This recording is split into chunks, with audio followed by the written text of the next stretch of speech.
मरकजी हुकूमत के मुतवातिर बंगाल का नाम न तब्दील करने पर कोलकाता के मेयर फराद हकीम दिल्ली की हुकूमत पर बंगाल के लोगों के जज्बात से खिलवाड़ बताया।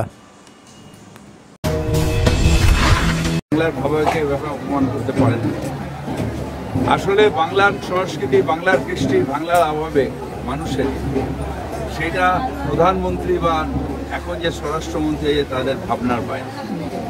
কারণ তারা কখনো রবীন্দ্রনাথ পড়েননি, নজরুল ইসলাম পড়েননি বা জানেন না। বাংলার মাটি, বাংলার জল, বাংলার বায়ু, বাংলার স্থল পূর্ণ হোক, পূর্ণ হোক, পূর্ণ হোক।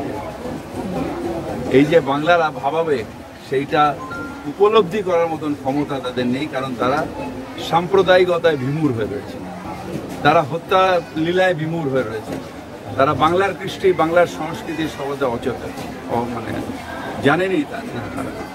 তাই এই যে কাজটা করছেন এটা বাংলার মানুষকে অপমান করছে।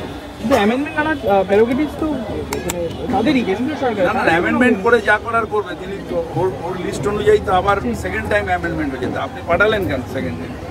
প্রথম টাইম বলতে পারতেন, সেকেন্ড টাইম আবার বিধানসভায় আমরা পাস করে পাঠিয়েছি।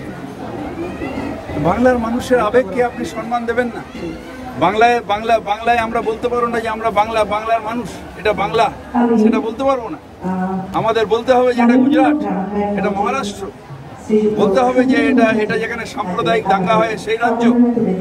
বাংলার মাটিতে আমরা বলতে পারবো না যে এটা রবীন্দ্রনাথের মাটি, এটা নজরুলের মাটি, এটা শ্রী শ্রী ঠাকুর রামকৃষ্ণের মাটি, বিবেকানন্দের মাটি বলার অধিকার আমার থাকবে না? আপনি বলছেন বাংলার বঞ্চনাই হচ্ছে। নিশ্চিতভাবে বাংলার অপমান হচ্ছে, শুধু বঞ্চনা না, অপমান হচ্ছে।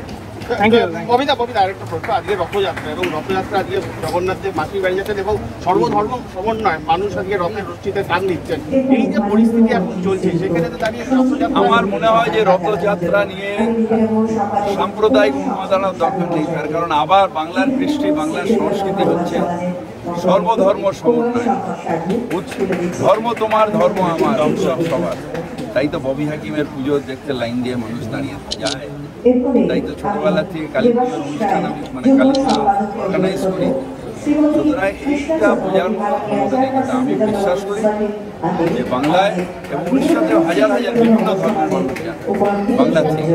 তার কারণ আমাদের কাছে উৎসব এবং সর্বধর্ম সমন্বয়, এটাই আমাদের বাংলার মাটি।